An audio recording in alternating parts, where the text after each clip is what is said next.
Capitolul 5. Sensul adevărat al vieții. Viața nu te întreabă, omule, vrei, nu vrei, viața doar îți șoptește. Cunoaște sensul ei. În dorința de a afla sensul vieții, oamenii își pun întrebări precum, de ce existăm? Sau, are viața mea un scop? Cartea Sfântă ne arată că scopul vieții noastre este acela de a lega o relație de prietenie cu Dumnezeu. Încă din cele mai vechi timpuri, din trecutul îndepărtat și până în prezent, omul mai caută încă sensul vieții. Da, adevăratul sens al vieții. De ce îl caută? Pentru a-și îndeplini scopul. Sensul vieții și scopul vieții sunt acele două priorități ale vieții, fără de care nu ai spune că nu există viață sau fericire. Există, doar că fără sensul adevărat al vieții și fără a ne îndeplini scopul adevărat al vieții, cred că nu există mântuire. Și aici pot argumenta de ce. Aș putea argumenta nu pentru că am descoperit eu ceva, dar pentru că mi-a descoperit mie Domnul, una dintre multele taine dumnezeiești, pentru a o aduce în lume. Știu că o să spuneți că nu se poate așa ceva, că Dumnezeu nu mai face azi minuni de acest fel, deoarece cuvântul Domnului este scris în totalitate în Cartea Sfântă, Biblia. Așa am crezut și eu și cred în continuare, deoarece nu vreau nici să adaug, nici să scot ceva din cele spuse și scrise în Cartea Sfântă. Domnul mi martor și ca un copil bun al Tatălui nostru ceresc, vreau să fiu copilul lui cu minte și să îndeplinesc voia, deoarece în rugăciuni întotdeauna m-am rugat, facă-se voia ta, Doamne.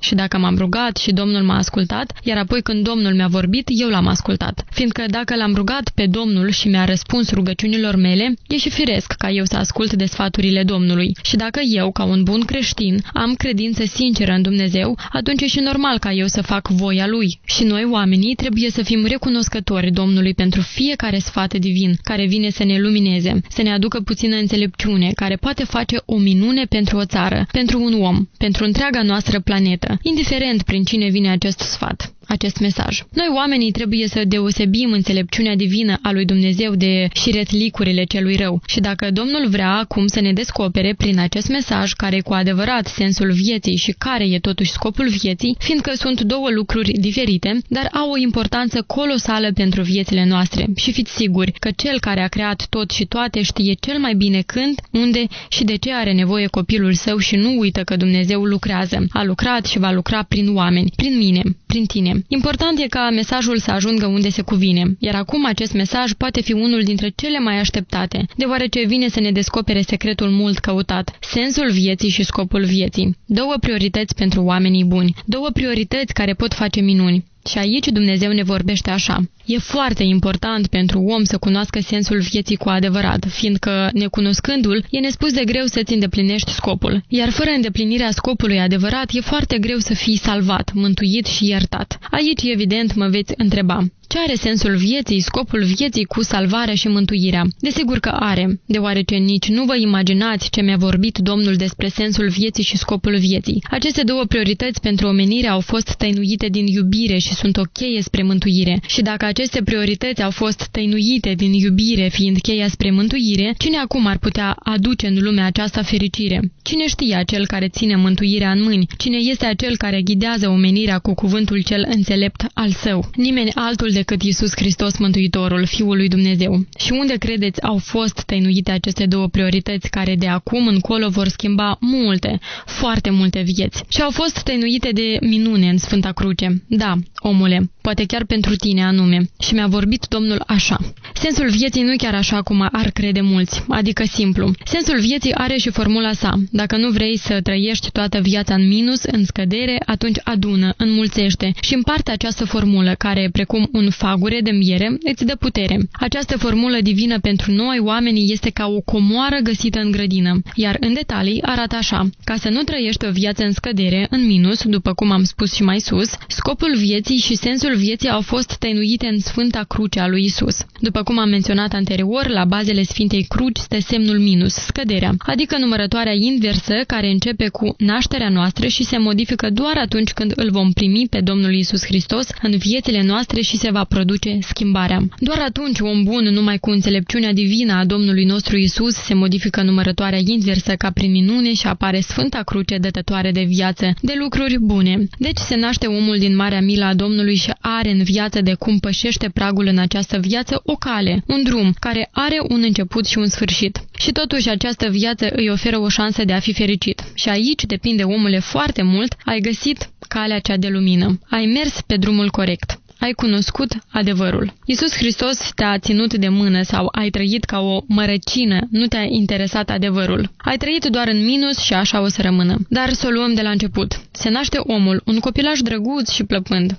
curat ca lacrima. Nu are nimic rău încă în gând, doar în față drumul vieții cu frumoșii ani ai tinereții. Dar toate au început. Copilul, omul, pornește pe drumul vieții. La început cu un minus care zi de zi, clipă de clipă, dacă Domnul Iisus îl ia de o aripă, se transformă în plus. Deoarece copilul, omul adună cunoștințele părinților, buneilor, strămoșilor primite la vremea lor de la Domnul nostru Iisus, care a fost și în viețile lor înțelepciune și lumină pe care le-a adus mântuirea. Apoi copilul merge la grădiniță, la școală, acumulează cunoștințe pentru viață. De aici și vine expresia cunoscută. Educația are o importanță foarte mare și aici chiar nu poate să mai existe nicio întrebare. Corect, dar totodată sunt foarte importanți cei 7 ani de acasă. În familie copilul primește acea dragoste divină, plină de iubire, blândețe, lumina lui Iisus Hristos care vine de la părinți, bunei, frați, surori, rude, prieteni, apropiați. Doar în familie copilul primește înțelepciunea și dragostea divină. Da, școala, studiile sunt foarte importante, nimeni nu neagă acest lucru, dar dragostea, educația din familie au un rol crucial în viața omului. Și asta pentru că de familie, de dragostea primită în sânul familiei va depinde crucea omului. Acea cruce personală care, conform tradițiilor noastre strămoșești, conform înțelepciunii neamului, o primim noi la naștere și o purtăm cu noi viața întreagă. Anume de cei 7 ani de acasă depinde cum va fi crucea vieții noastre, ușoară sau grea. Acei 7 ani de acasă, apoi anii de studii, vor transforma minusul vieții sale în plus. Așa apare crucea vieții noastre pe care trebuie să o ducem o viață. Și aici depinde foarte mult ce am adunat în această perioadă. Dragoste, omenie și înțelepciune divină sau egoism, frustrări și ură față de toți și toate, fiindcă mai departe începe o altă perioadă de care tot foarte mult depinde crucea vieții noastre. Ați văzut anterior că la bazele crucii sfinte a lui Iisus Hristos, pe lângă minusul transformat în plus care a format crucea sfântă, mai e și semnul înmulțirii. Dar ce înseamnă semnul înmulțirii pentru crucea vieții noastre? Înseamnă foarte mult. Această perioadă a vieții noastre începe cu înmulțirea în tot înțelesul cuvântului. Și asta pentru că omul se îndrăgostește, formează o familie, se nasc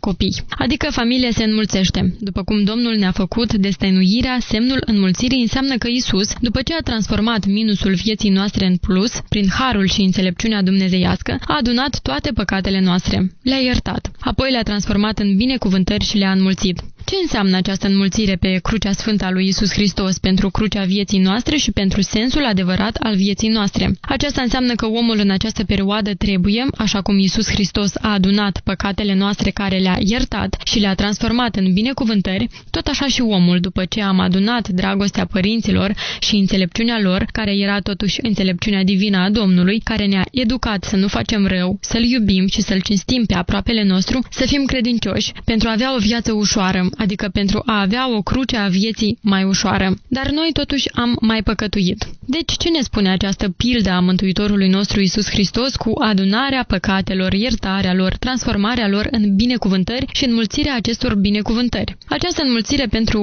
oameni e încă o binecuvântare, o fericire, deoarece ne arată că după ce am adunat dragostea și înțelepciunea părinților, dar tot am mai păcătuit, a venit vremea când ne înmulțim. Facem o familie, naștem și creștem în dragoste și iubire necondiționată copiii ca să aibă și ei în viață o cruce cât mai ușoară. Și ca binecuvântarea Domnului să-i însoțească mereu, trebuie și noi să transformăm și să iertăm, așa cum a transformat și a iertat Dumnezeu păcatele noastre în binecuvântări. Așa și noi trebuie să-L rugăm să ne ierte păcatele și noi să iertăm pe cei care ne-au greșit, să ne schimbăm, să nu mai păcătuim, să ne transformăm în creștini buni, să înmulțim în viața noastră și a copiilor noștri lucrurile și faptele bune și să fim o adevărată binecuvântare pentru familie, copii, apropiați și pentru toți din jur și să înmulțim în copiii noștri binecuvântarea Domnului, odată cu grija noastră față de darul acesta prețios, copiii noștri, cu care Domnul ne-a binecuvântat și ne-a înmulțit, fiindcă de dragostea și înțelepciunea noastră va depinde crucea lor personală pe viitor.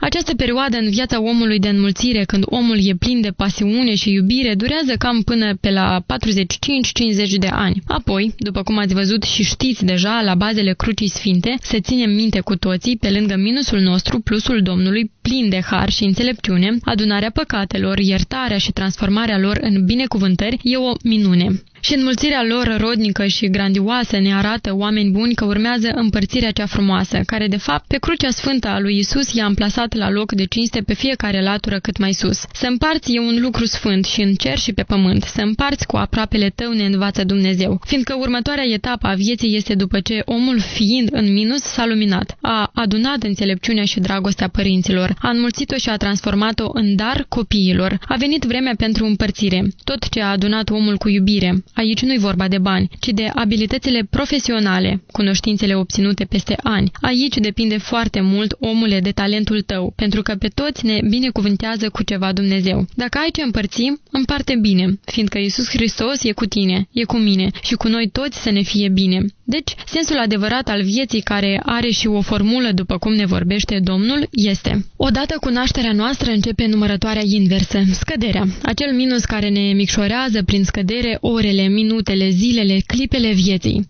Apoi, la rugămintea noastră, intervine Iisus Hristos, Mântuitorul nostru, care transformă minusul nostru în plus. Și așa apare în viața noastră Sfânta Cruce a Domnului Iisus și propria noastră cruce, pe care trebuie să o ducem o viață, după cum se vorbește în lume de foarte mult timp. Numai că acum Dumnezeu ne vorbește de ce depinde crucea vieții noastre și greutatea ei, de care depinde sensul vieții. Deoarece la început avem doar un minus, care este și începutul sensului vieții adevărate. Apoi Domnul Iisus Hristos ne aduce plusul și crucea sfântă, care ne învață că sensul vieții în primii 25-30 de ani de viață este adunarea, plusul, creșterea. Adunăm în primii ani de viață, de creștere, de dezvoltare a noastră toată dragostea și iubirea părinților, buneilor, apropiaților și înțelepciunea lor, povețele lor fără de preț. Apoi urmează grădinița, școala, studiile. Adunăm cunoștințe și experiență de viață. Asta durează cam până la 25-30 de ani. Acesta și este sensul vieții în prima ei perioadă. În următoarea perioadă Dumnezeu ne arată că sensul vieții se modifică considerabil și pe lângă faptul că în prima perioadă am adunat dragostea părinților, educația lor, școala și studiile, primele experiențe serioase de viață, a venit timpul unei noi etape a vieții noastre când ne îndrăgostim, creăm o familie și ne înmulțim prin nașterea copiilor. Și aici Domnul nostru Iisus Hristos, cu înțelepciunea Lui divină, vine și ne învață că ar fi bine pentru noi să procedăm așa cum a procedat Iisus, când a venit pe lume și a adunat păcatele noastre pe care apoi le-a iertat, transformându-le în binecuvântări și înmulțindu-le. Tot așa ar fi bine și omul să procedeze, după ce a adunat dragostea părinților, educația lor, studiile la școală, instituțiile de învățământ superior, experiențele serioase de viață, să le înmulțească și să se transforme într-un părinte bun și iubitor, pentru a transmite toate acele acumulate mai departe, fiind pentru toți o adevărată binecuvântare. Această perioadă durează aproximativ până la 45-50 de ani, după care urmează o perioadă mai lungă. Să sperăm că pentru toți. Depinde de fiecare în parte. Iar cuvântul Domnului ne vorbește că ar fi foarte bine ca scopul vieții noastre să se modifice puțin, pentru că vârsta, într-un fel sau altul, modifică în permanență omul, iar Dumnezeu și Crucea Sfântă ne arată că a venit timpul când, fiind în minus, ne-am rugat și am primit înțelepciunea divină a Mântuitorului Iisus Hristos.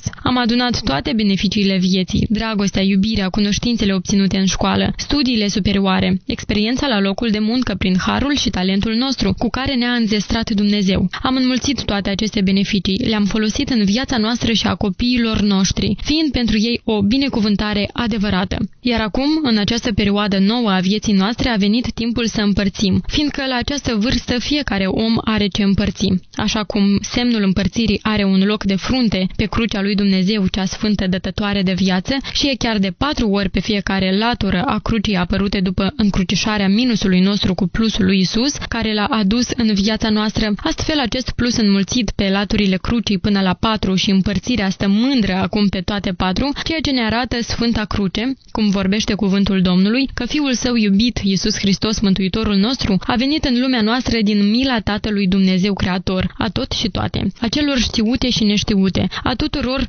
celor tăinuite și a tuturor celor descoperite. Mare este Domnul și mila Lui în veac nu se va sfârși. Iar Iisus Hristos a adunat toate păcatele noastre și le-a iertat. Apoi le-a transformat în binecuvântări și le-a înmulțit din dragostea Lui de Tată. A pus în ele toată iubirea cea divină, fiindcă Dumnezeu înseamnă iubire, și le-a împărțit în lumea mare drept cadou, o binecuvântare pentru fiecare. Și această pildă a Domnului ne spune cuvântul Sfânt. Trebuie să fie demnă de noi toți pe acest pământ. Și când vine vremea împărțirii să nu mai facem cum fac acum majoritatea oamenilor. De obicei, strâng o viață întreagă averi, că apoi, când vine vremea să le împartă copiilor, nepoților, începe cearta, că nu a fost făcută corect și după merit împărțirea. Și astfel apare ura între frați și surori, între părinți și copii. Însă nu despre această împărțire ne vorbește cuvântul Domnului. Împărțirea, ne mărturisește Dumnezeu, trebuie să aducă satisfacție și plăcere celui care împarte, iar celui care primește bucurie și beneficiu. Și aici vine vorba că așa cum a împărțit Iisus Hristos binecuvântări, așa să împărțim și noi ceea ce avem în sufletul nostru, toată experiența noastră profesională.